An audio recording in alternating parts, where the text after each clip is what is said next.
Al-Lahab, also known as Al-Assad, Fibre. In the name of Allah, the compassionate, the merciful, may the hands of Abu Lahab perish, may he himself perish. Nothing shall his wealth and gains avail him.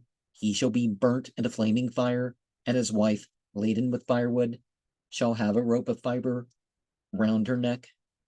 And so the father of flame, he he'd say stuff in anger, right?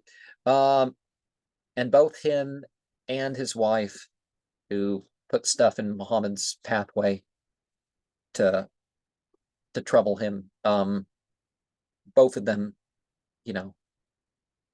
are addressed here. And the curse by name is only, see, it's interesting, the curse by name is only mentioned in a case where we can learn something from the name.